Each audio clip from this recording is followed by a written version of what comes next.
so it is 2:01 and we are ready to start this fabulous webinar with Steve Richman and Jen Worth. Hi, everyone, and good afternoon. I'm Linda Knowlton, your FAMP president, and we are thrilled to have everyone here. We are so incredibly grateful for our partnership with this amazing industry partner, Jen Worth Mortgage Insurance. We thank them for continued support and today especially bringing this really interesting webinar to us presented by Steve. So I am going to turn it over to Kevin Cato so he can introduce Steve. I want to give a big shout out to all the Jen Worth individuals that are on the call, Don and Karen and any others. And then thank you again for so much of your continued partnership. So Kevin, go ahead and make the introductions. Thank you very much, Linda. And thank you to the FAMP. We really do appreciate the partnership. We love working with you guys any chance we can get. I'm Kevin Cato. I support Don Henshaw and Karen Manning in the state of Florida. So if you guys ever have any questions, please feel free to reach out to any one of us. We're always happy to help. I'm very excited to present Steve Richman. He is our national spokesman. Typically, in normal times, he would spend his whole year flying across the country doing presentations. He's now adapted to do much more virtual presentations, but they are just as effective, and he is full of just the same good information. So, Steve, take it away. Hey, everybody, it's me, Steve Richman. I think most of you know me. I got Sherry Bowberry. What's happening? I see you sitting there saying hello to me. I say hello back to you. A lot of folks, your names are very familiar, so I don't want to get deep into like my background or anything like that, because you all know me. But I will say this, a couple things that were not mentioned as we started. Number one, this is being recorded. So if you have to bug out early or there's somebody else in your office that couldn't be there, this is going to be recorded. So you're more than welcome to get the recording. Two, we're going to send a copy of this presentation to each and every one of you that is on the call. So you will get a copy of the slides. So if you don't want to take notes, don't worry about taking notes. I will say with some of the parts of this topic that we're talking about today, some of the slides will become dated rather quickly because we're going to talk about some rules, regulations, and things of that nature that are changing right now. I think I'm on 3. I could be on number 3. Got a question, ask a question, just go in there, unmute your chat, or just type in the chat box whatever question you have. I'll answer it at the appropriate time. Don't worry about it. We'll take care of that. And also, just so you know, there's a new presentation that has come out. This one here, I think you're going to see is new. I think it's new to you. But it comes out on June 9th through FAMP. And so what we're doing is Linda was telling me on the phone the other day, and also with Kevin Cato, you have so many new people that are entering the industry right now. So we're going in with a new LO series starting on June 9th. We're going to do 4 sessions that's going to cover some exercises, some information, and some ways to help them not necessarily say, hi, here are the Freddie and Fannie guidelines and what's your DTI requirement and your income requirement for this program or that program. But we're going to do it more along the lines of, hey, I'm sure your company's doing that for you product, but let me just show you what you need to learn about the industry, what's changing in the industry, how you can track those changes in the industry, how you can figure out about your own company, how do you develop your own elevator. I mean, if you're new to the industry, less than 2 years, I recommend it. It's gone over very well, and hey, we'll see you there. But, what are we watching in 2021? What are all these people looking at right now? Well, yeah, I'd like to tell you it was binge-worthy TV. I started with my daughter last night. We started watching Ozark, and I don't understand. It just didn't grab her the way it grabbed me. So we got to go find something else for binge TV with her. But I really don't need binge TV because I can just watch the mortgage and real estate markets. And I tell you, it's gripping, it's interesting, and you got to watch it every single day, every single hour because it's changing. So let's talk about what we're watching and what we're seeing. When we go in and we start to talk about this flat out, here's what's going on. It's interesting. Linda said to me this morning, she said, hey, I read something about you in Chrisman today. I said, hey, I can't talk about it. So let's go up with a quick legal disclaimer, shall we? There's certain things that we can talk about. There's certain things that we can't talk about. We are not making any looking forward predictions. We are not prognosticating. I'm not going to tell you what's going to happen to rates. I can tell you what I think. But by the way, views and opinions being expressed here today are not the views and opinions of FAMP. They're not the views and the opinions of Genworth Mortgage Insurance. They are my views and opinions. And if they're not my views and opinions, I will tell you who said what. But you can't base everything and say, oh my gosh, he said this was going to happen. It didn't happen. We're not promising anything. You have no idea. We're going to lay it out there. I'm going to give you the facts behind what's going on, and you're going to make your own decisions for you. So that's our legal disclaimer that's sitting right there. Let's get into it. You know, and down in South Florida now, if you've never met Elliot Eisenberg, you got to meet him. He's just a fantastic guy. He's got a website called econ70.com, tells you what's going on in the economy with 70 words or less every day, Monday through Friday for free. He now makes his home in South Florida. He was in Washington, D.C. Now, I'm going to tell you what he said, not what I'm saying. This is what he said, and this is what he said on January 5th. He said, economically speaking, we're going to have a good year. You know, economically speaking, 2021 shaping up well. Yeah, there's going to be some things going on with things like unemployment or something like that. But, you know, all in all, it looks like we're going to have a pretty good year economically speaking. So that's what he came out in the beginning of the year. He said, this is what I'm saying. This is where we are. And I know you all know Chrisman. You got to love Chrisman. He's phenomenal, Rob Chrisman. You go get his blog Monday through Saturday. He takes Sunday off, absolutely free, tells you what's going on in the industry. And what did he say at the beginning of this year? Well, a week after what Elliot said, he said, let me tell you something. We're going to do about $3 trillion of business this year. That's with a T. Now, this comes out during the time of COVID, during the time of Corona, during the time of masks, before vaccines are out there. And he's saying we're still going to do $3 trillion worth of business. So if you're not really that busy right now, I'm not sure what's going on. There's a lot of business that's being written, but he came out and then he clarified something about 9 days later on January 20th. And he came out and said, look, to say that we're going to be really busy and a lot's going on, are there things that you're not going to like? Of course, our rate's going to go up probably. But what we're looking at is, and he goes through it and he says, hey, when rates go up a little bit, what's going to end up happening? We might be doing less refis, but we're still talking purchase volume's going to go up. So it's going to balance that out. It's not going to be that big of a deal. Are there going to be new regulations that come out? And we're going to talk about them today. Absolutely. Is it going to destroy your business? No, we're still looking at writing $3 trillion worth of business, and we're waiting to see what those changes are. So it's still moving forward at a pretty brisk and positive way. Where it wasn't that brisk or positive, and I just put this out there because hopefully, COVID, Corona, whatever you want to call it, is on its way out. Hopefully, everybody's safe and healthy right now who is on this call, and everybody that you know is safe and happy and healthy. In your state, specifically, your governor has come out and said that it's not that it's over, but the state of emergency is over. Let's start getting back to how things were. But if you look at it in our industry, we already recovered.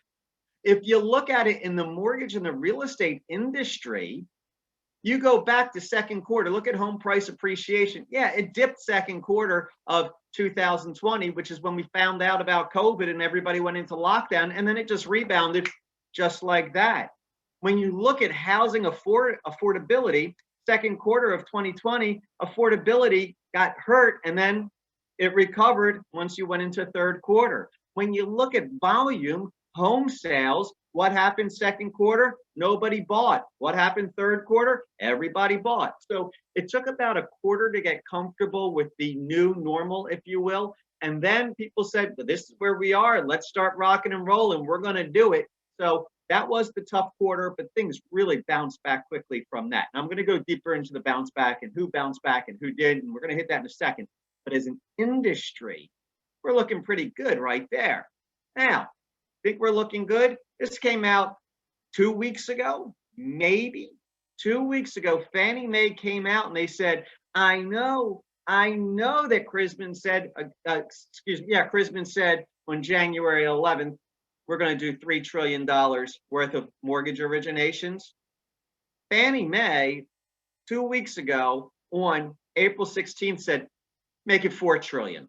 We'll do $3 trillion next year. Let me tell you, there's going to be less refis, but we're going to be selling 6.2% more homes than we did in 2020. And a lot of you had banner years in 2020. So this is how the economy is kicking in. Now, you're going to go, be even better, man. It'd be better if we had more inventory. It's all this inventory stuff. There is actually short term that does, it hurts that there's no inventory out there, but long term, I'm going to show you how that has the potential of having a silver lining in that cloud. All right, so Fannie Mae says, hey, we're rocking, we're rolling, let's do it. So I want you to just get rid of all that noise that's out there.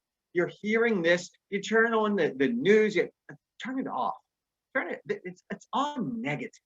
And I'm not saying if you listen to this channel or that channel or a different channel, it's all just so, I'm showing you facts, and the facts look like things are going pretty well. The news, it's a lot of noise. Namaste, my friends. I'm not saying relax, but focus. Bring it back in. There's they said, this one said, here's an email chain. Let's go to the facts.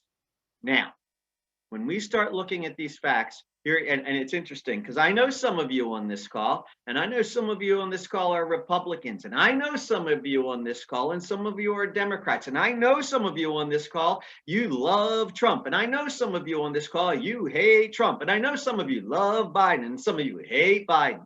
Here's what I have to say. I could care less. It's irrelevant who you like, who you don't like, who you support, who you don't support. The reality is both parties and both presidents believe in having people get jobs. They both parties believe that housing is important and we need to get people into homes and we can't have people getting evicted. They believe, now how they do it might be very different, but they still believe that it's what they're trying to accomplish. Check it out. This to me is the soothing. I'm not getting in a political debate with you. I'm going to show you some facts. What happens to unemployment? Well, when you got a Democrat in the White House, which was what? Biden, who's the current president, when he was vice president, look what happened to unemployment. At a very steady rate, it decreased. And then Trump, a Republican, comes into the White House, and in basically an identical trend, it continues to improve. So if you really look at the overall trend of that, it was very consistent. It improved under both parties in the White House. When was there a problem?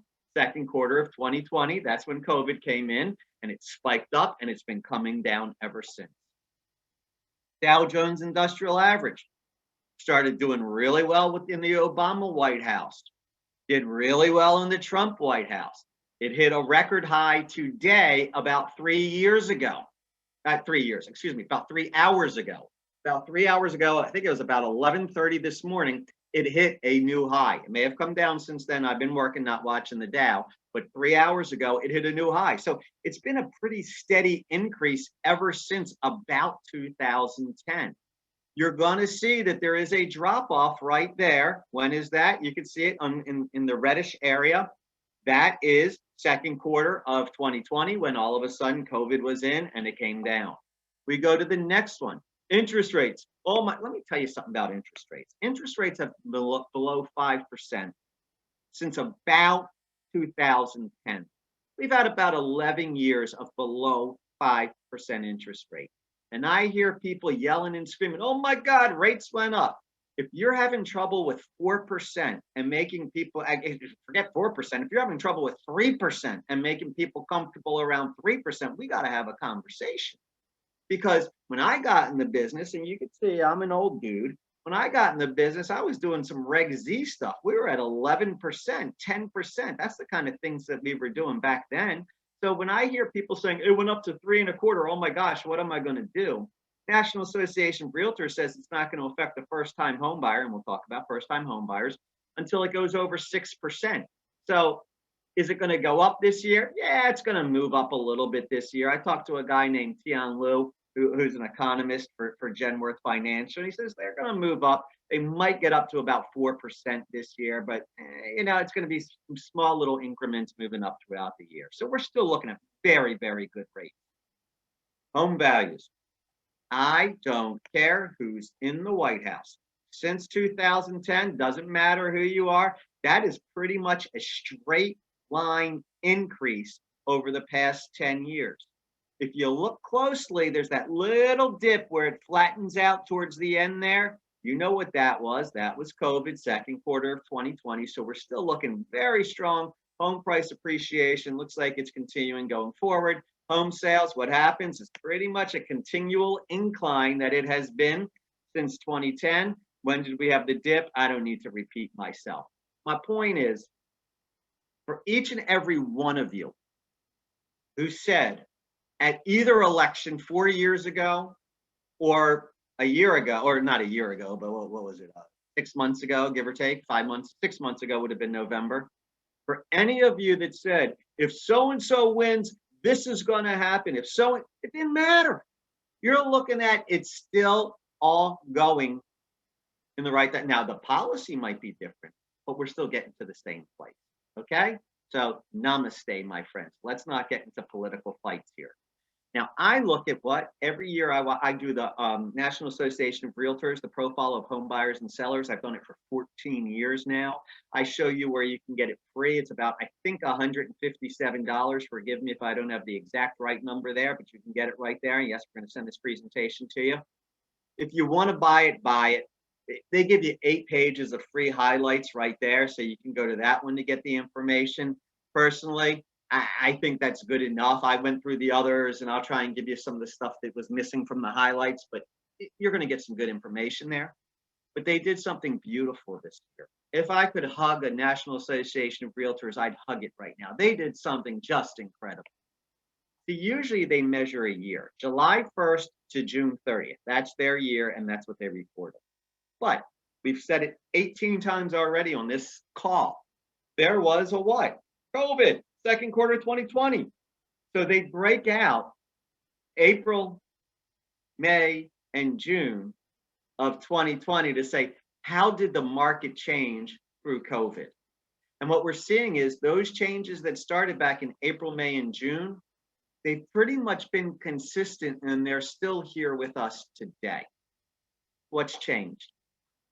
Well, people who make more money are the ones who are buying homes today.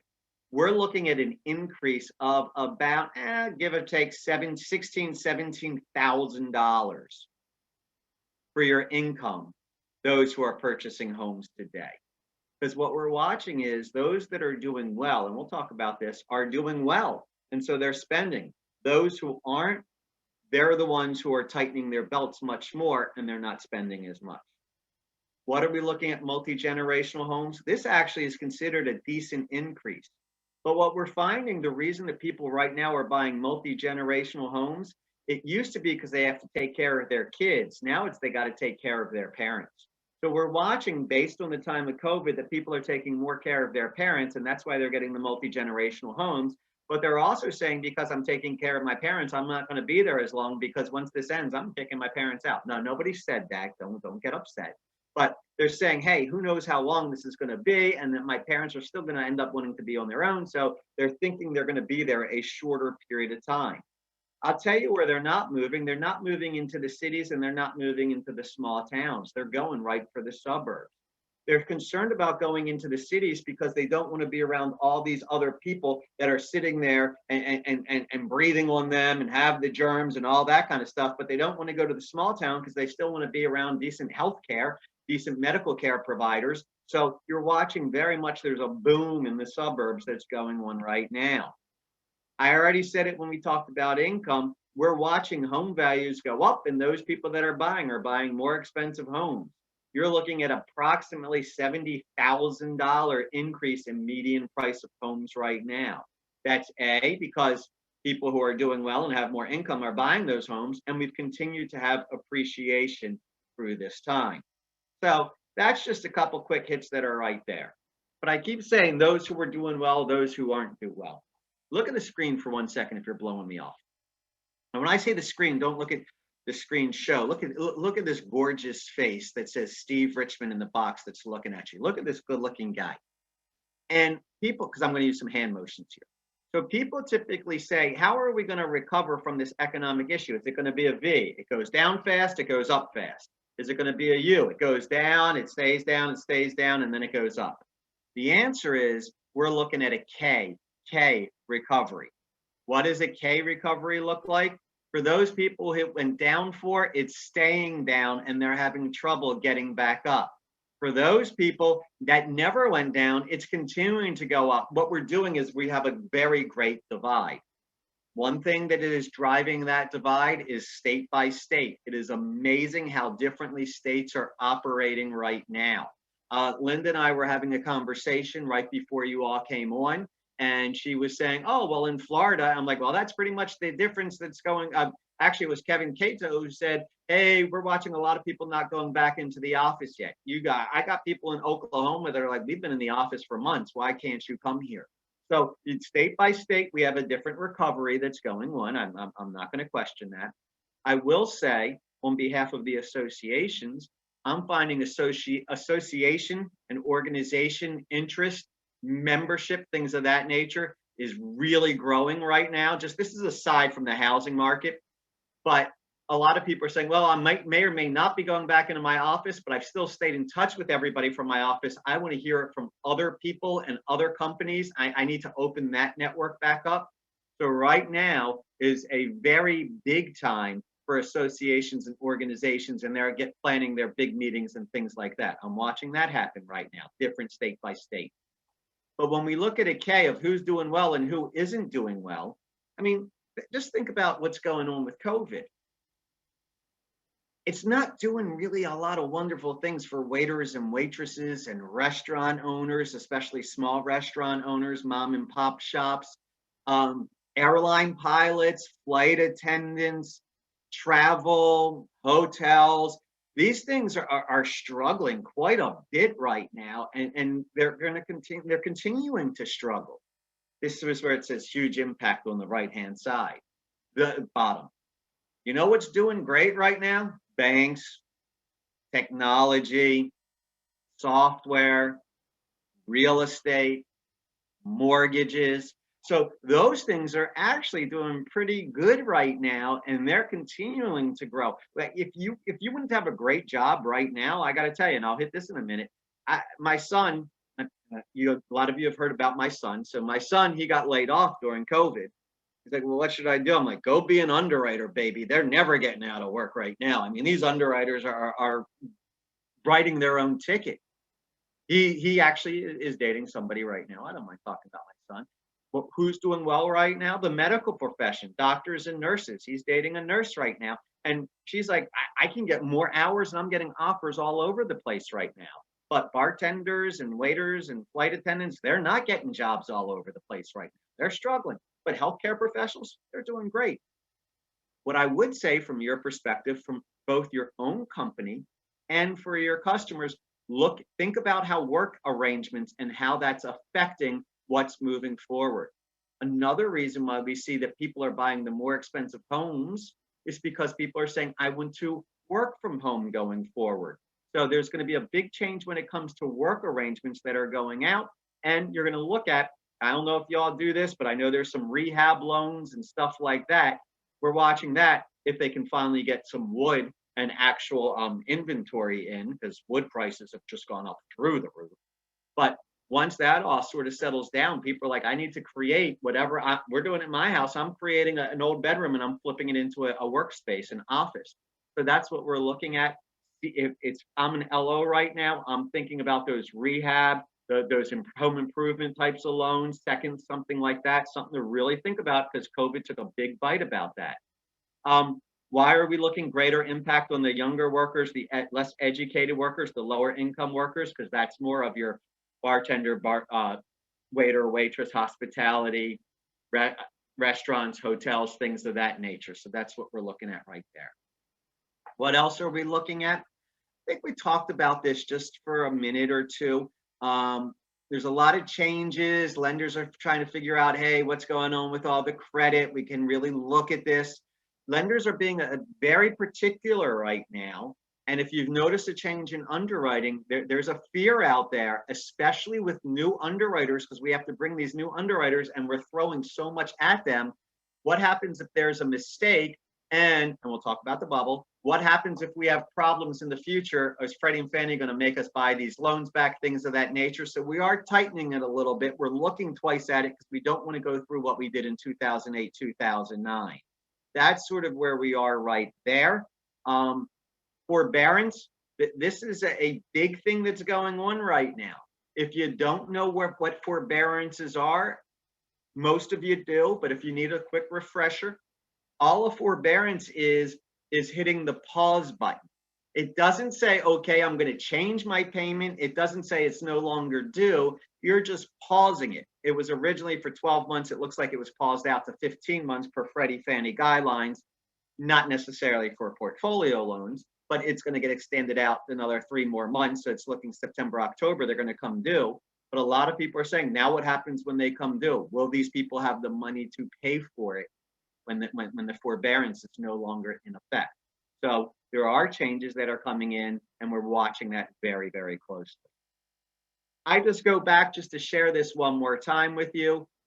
Yes, second quarter of 2020 was very tough. We are watching this 90-day delinquency rate very closely about those forbearances. That steadies off. You may or may not have heard, and this is why I said, I don't care if you're a Trump person, I don't care if you're a Biden person, it doesn't matter to me. Under the Trump administration, there was a moratorium on evictions and foreclosures because of COVID. One of the very first things that the Biden administration did was extend that moratorium. So you're not saying, well, they're so different. One took the other one's policy and extended it that much further. I think that that's very, very telling. The interesting thing, even though it got extended further and it's supposed to go and expire in 6 weeks, earlier today, a federal court said no more moratorium on evictions and foreclosures. Now that's just in one district, okay?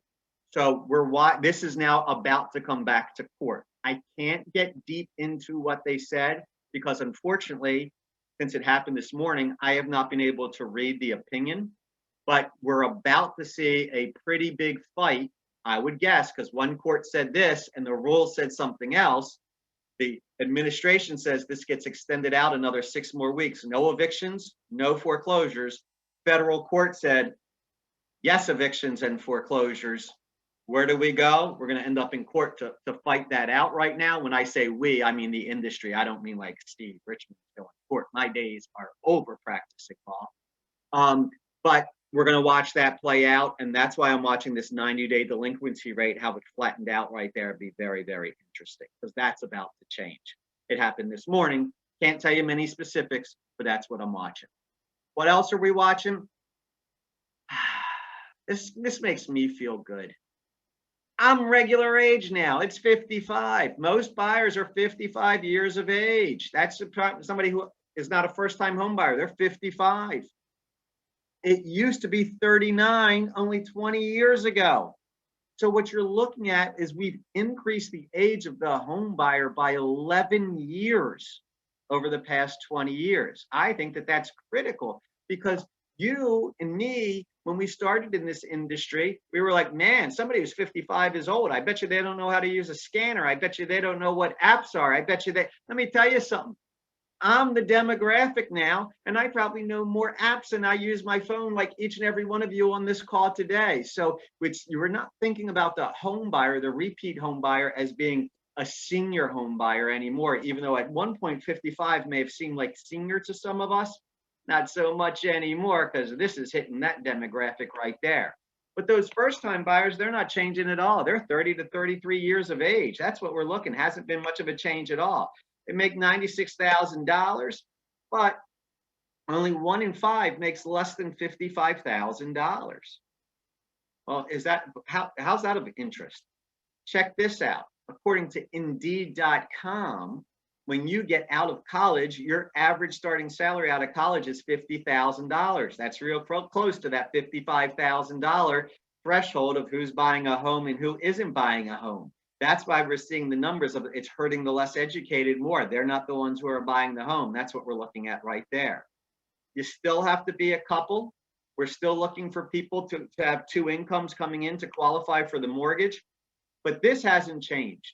And I want you to, I can talk fast, man. I get revved up, man. Dave Gold's on the call. I get pumped up talking to that guy, right? So we've been hearing my entire career, and I entered this industry, I believe, in 1996. Dave, don't tell us when you entered the industry. We know. But what you're looking at is I've been hearing about emerging markets. I've been hearing about diversity, and that it's coming, it's coming, it's coming. Is it? If you look in 2004, 84% of all home buyers were white and Caucasian. Today, 83%. Now, where it's changed is not on these repeat buyers.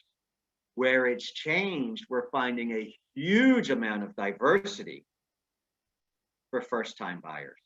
We're finding first-time buyers are growing exponentially compared to those white Caucasian. The more diverse background is happening much stronger with first-time buyers than with repeat buyers. So when we look at, there's not a big change on what language they're speaking at home or where they were born.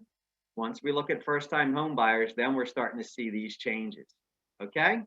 So a couple other things going on with first-time home buyers, real important because they make up about a third of the marketplace. Now, this doesn't come from NAR, but I'll share with you what's going on. So we have a Down Payment Towards Equity Act of 2021. When we look at the Down Payment Towards Equity Act, it's all about helping this first-time home buyer get in. Let me talk about the first-time home buyer. Yeah, I don't care who you like politically. It doesn't matter to me. But one of the things Biden said on the campaign trail last year was he wants to get a $15,000 tax credit for first-time home buyers. In my opinion, this industry, hey, anything that's encouraging to get more people to purchase homes, that seems like it's probably positive. You have your own opinion. That's okay. Doesn't matter that it was Joe Biden. I don't care who says it, right? But $15,000 tax credit. Now I'm going to say this. I went to a place called Pikesville Junior High School, and I ran for student government, and I lost. And the guy, and I say guy because it was a male, that I ran against at Pikesville Junior High School student government in his speech said, and if I win this election, we will be serving soda in the cafeteria during lunch. I lost. I didn't promise soda. I also never got a soda at lunch. So even though he promised it, it did not come true. Biden said, I want a $15,000 tax credit for first-time home buyers. Is it going to come through? It may or it may not. What we are seeing very closely, though, is in the budget, the new, excuse me, said that wrong, not budget, but the new infrastructure bill, which does talk about the budget, they have included a portion of that bill being the Down Payment Toward Equity Act of 2021. It got absorbed into that infrastructure bill. It can be taken out, it can be changed, and it allows for it, not a first-time home buyer credit. They took the word credit out, but they said incentive somewhere between $15,000 and $25,000, and they're debating that. So is it going to go through? I don't know, but from somebody in the mortgage industry, for volume purposes, I hope it does because it encourages people to get in a home. So, but if you hear, hey, what happened to that $15,000 credit? There's like 3 different versions of it that each one's trying to get into the bill and try to change. They're working on it. I can't tell you what's going to happen, but keep looking at that term, the Down Payment Towards Equity Act. Now, talk about student debt. What happened was when I told you the whole moratorium and all that, we're looking at the student debt comes in.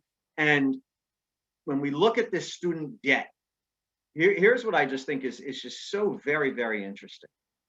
We keep saying, well, we want people to pay back the student debt and we want to give them a benefit and we want to help them out. And Maxine Waters has come out and said, she's in California, we should have student debt forgiveness up to $50,000.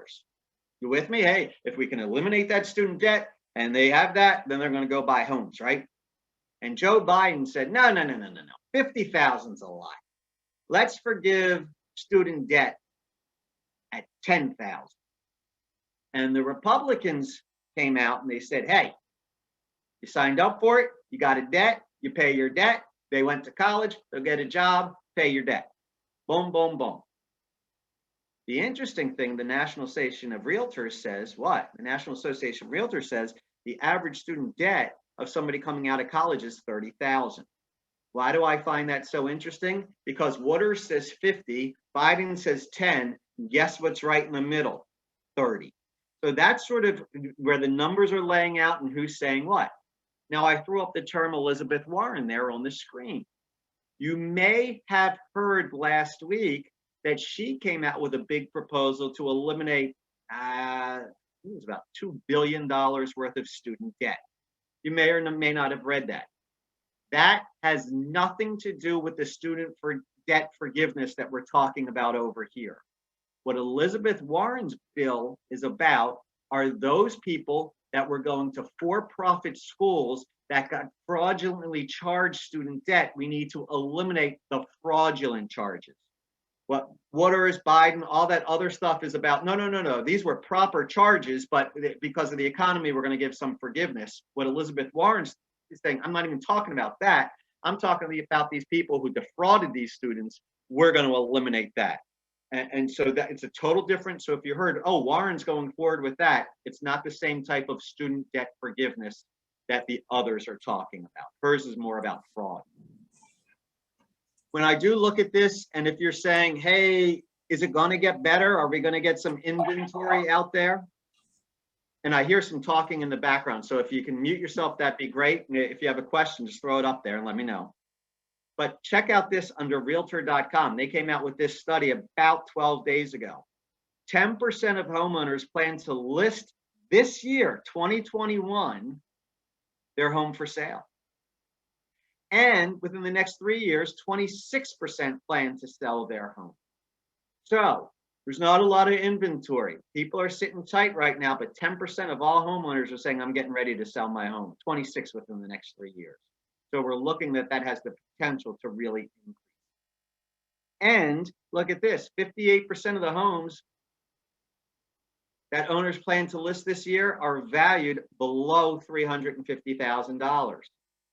Who's buying the homes under $350,000? Those first-time home buyers and those college graduates. So it's pretty much the same demographic that's fighting for it right now is the one that's sitting right there. So hopefully, and I know that there's not a lot of inventory right now, but hopefully you can see people's future plans are saying, hey, maybe it's time to go figure out to do this. What else do we know about the home?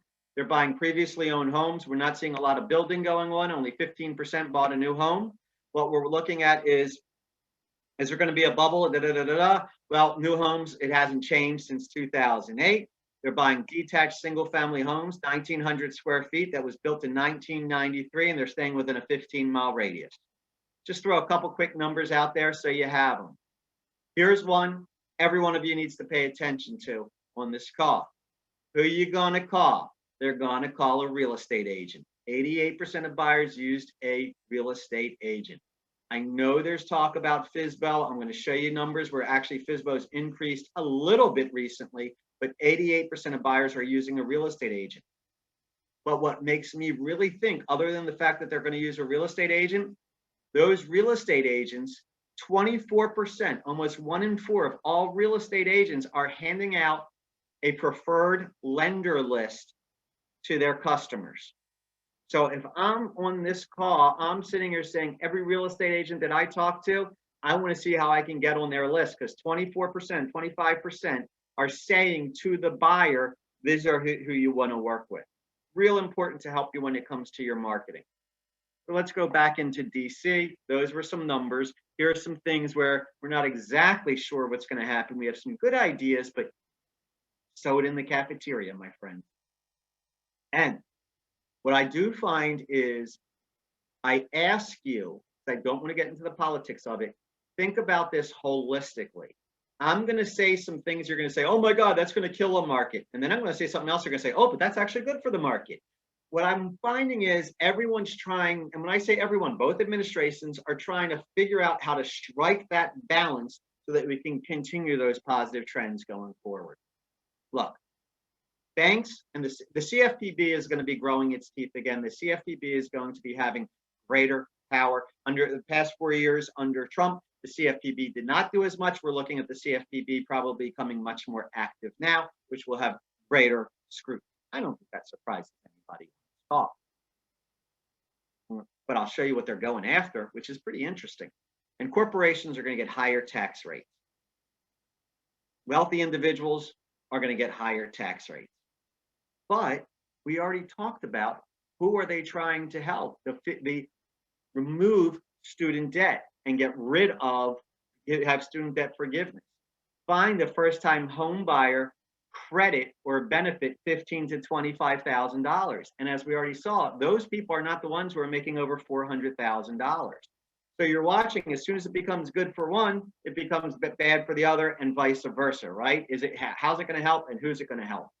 Wall Street, they just handed out checks for $1,400. Wall Street said, I know banks are going to, and investment firms are having a tougher regulation, but now people have more money, so they're putting more money in the bank and they're spending more, and it's helping the economy. And stock market hit a record high this morning. So we're watching, giveth with one, taketh from the other, okay? I do want to go back to those corporate taxes just for a minute. Most predictions are that they're going to go up to 28% from the 21 where they are right now. And people freak out. They're like, they're going back up.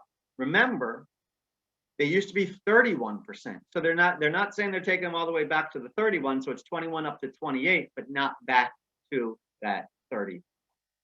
Okay. When we look at the CFPB, when we look at the first 100 days or so of the Biden administration, when we look at HUD, when we look at FHFA, most of what they're talking about is dealing with racial disparity, racial inequality. How can we make sure that it's fair? We talked about diversity earlier and show how it really hadn't changed. What did I say? It went from 84 to 83% were white Caucasian for repeat home buyers, something like that. Not a major change at all. Over 90% of the people were born in the United States of America, not a very big one. So what we're watching, the federal government, the thing that's on their radar, the thing that they've had more hearings about, is the rules that they're proposing is mainly in regards to racial inequality, racial inequity, and how can we make that more fair. So if you're somebody who's already proposing that, a proponent of it, working on it, it's not going to be a major change for you. I saw a good LO that I was friends with actually on Facebook. He wrote, hey, we just got a brand new Hispanic speaking LO in the office. So if you're somebody who needs to speak Spanish, come on in, because we have somebody to work with you right now. So that's where we're watching the major changes, and for the rules to come in really about racial inequality, racial disparity, making that more focused. And the CFPB has said that that's going to be a major focus of them as well. Now, where's the fight? This is going to the Supreme Court. So we're about to hear about this in the next 4 weeks. It should come out. You know about QM, Qualified Mortgage Rule? You probably do. So they introduced the QM and they said, well, we got to come out with a final rule.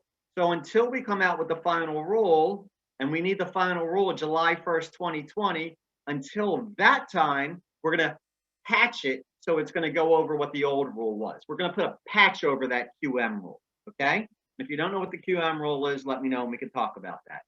But they patched it to July 1st, 2021. The CFPB came back and said, you know what? We don't have the final rule yet. July 1st is going to be too quick. We're going to push that back to October 1st, 2022. So everybody said, okay, we don't have to focus on it right now. It's getting pushed out. Freddie and Fannie came around about 3 weeks ago and said, yeah, I know the CFPB said we'll push them back to QM till 2020, October 2022. We're starting enforcing it on July 1st, 2021.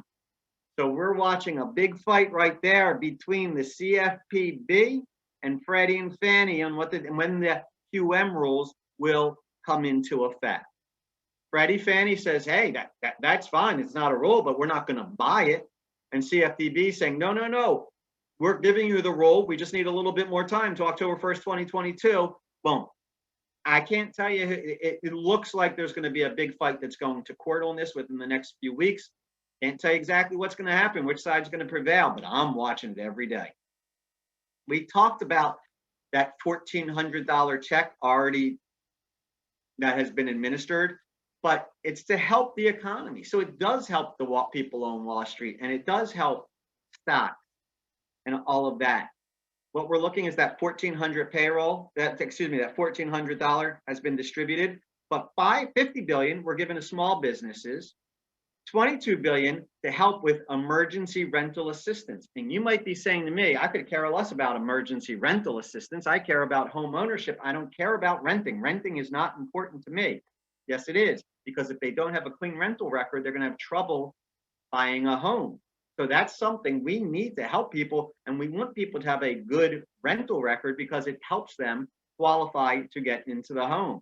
10 billion of it is going to help people who are having trouble meeting their mortgage payment. That's right there.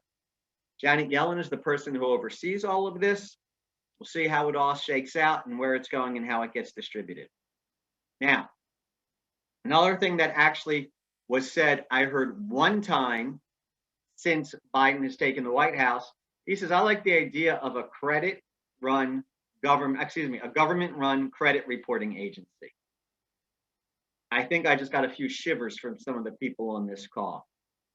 I'm not really watching this one. And right now, it's all about the diversity, the racial inequality, Freddie, Fannie, GSE reform, QM.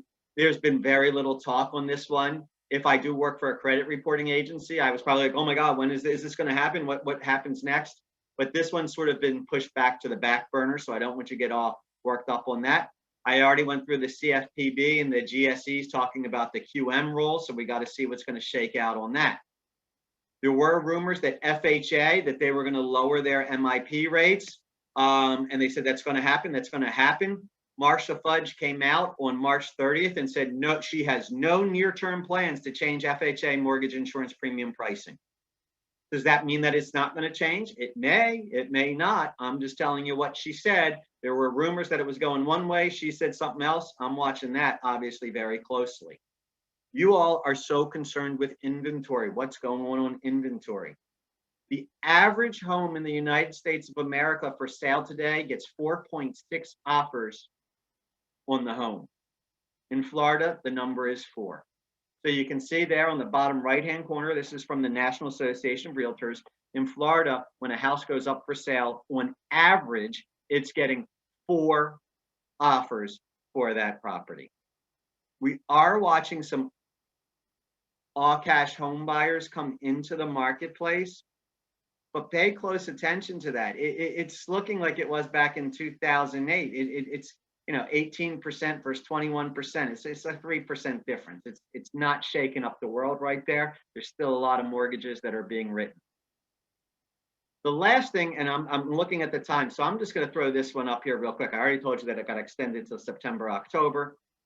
The last few things I do want to bring up, and then we'll open it up for questions. Number one, Ronald Reagan said a long time ago in the 80s, and he made the joke, he said that the 9 scariest words you can ever hear are, I'm from the federal government, I'm here to help. Well, I'm not seeing that we're going back to 2008, 2009. I don't care who you like in politics, but the nice thing that has happened, both parties are trying to say there's the potential for a problem here. Let's figure it out before it becomes a problem. For those of us that were in the industry 2008, 2009, the problem came and then everybody looked around and said, oh my God, what happened? What do we do now? Now they're all saying, hey, there's going to be a problem. We do it through forbearance. Should we put a moratorium on foreclosures? They're working with all that. So at least they're trying and they recognize the potential issue. We've spent a decent amount of time on underwriters already, so I'm not going to go into that, the different state by state. But this is the last thing that I want to bring up, and then we'll open it up. People ask me, well, there's no good of the low inventory. It's killing us all. And are we going back to another bubble? I combine those two things. The positive of there being low inventory right now is it helps prevent us from finding another bubble right now. Why? Because when the bubble burst back in 2008, people had no equity in their home. They were underwater. So they all walked away from their properties, which then there was a glut of inventory. And when you had too much inventory, the houses became worthless. And then more people walked away and there was too much inventory. And that helped hurt the market. Today, the US homeowner has the greatest amount of equity than they've ever had, which means, and there's low inventory, which means if I've lost my job, which means if I'm having trouble meeting my monthly financial obligation, it will be very easy for me to sell my house and I'm going to be able to sell it for a profit. So I'm going to walk away with money in my pocket. That's the positive thing of low inventory. With low inventory, it helps insulate from a bubble occurring. So I know it, well, for volume, I want it. But once we get too much inventory, home values going up, and then people say I'm underwater, and then that adds to the inventory, then we have the potential for a bubble again. So that's actually helping us in the long term. So I try to keep this to about 50 minutes so I can open up for any questions, thoughts, comments, concerns that anyone has. I'm happy to do that. Dave Gold, youngster. You're right, I am, baby. So, but take any questions you have over there in the chat box, or just unmute yourself and I'll answer anything you have. If you don't have a question, I simply just say this as I finish all my webinars with. We've been speaking for 52 minutes. Was this 52 minutes well spent? Do you feel you got some good information? Are you glad you were here? Because if you don't, Linda's going to beat me up. So I got to make sure I'm delivering the information that you all wanted me to give. That's right. I'll try not to beat you up too hard, I guess. But I do have one question. You know, I saw, this is incredible information, by the way. Thank you so much. And it's things, as you said, there are some things that will be changing, but there's some really great industry facts that I think help us be better loan originators, be better professionals. So thank you, Steve. But I did see one thing you missed, which was a change in DC, things to watch. You know, I hear that they're not allowed to dance at weddings or parties in DC now anymore. What's up with that? Say what they're doing is when you separate it that way, then they won't be buying homes because we won't have couples, and we showed that you need two people to be able to buy the home. So that's my quick answer to that. That's your quick answer. That's a good one. Well, let's see. The two things you did say, someone asked here on the questions, am I from Philly? I'm from Baltimore. So same kind of accent that's sitting there on the Philly one that's right there. That's great. So if anyone else has any questions, go ahead and type them in. Again, I just wanted to follow up on how you started the webinar, that we're kicking off this great series partnered with Steve Richman and Jen Worth on new loan officer series for starting June 9th.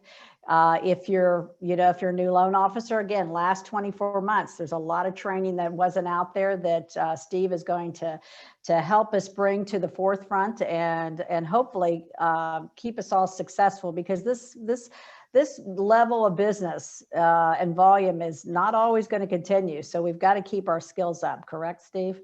Absolutely. Mm-hmm. Yeah. For so sure. And he's got some great skills to teach us and great tidbits that we need.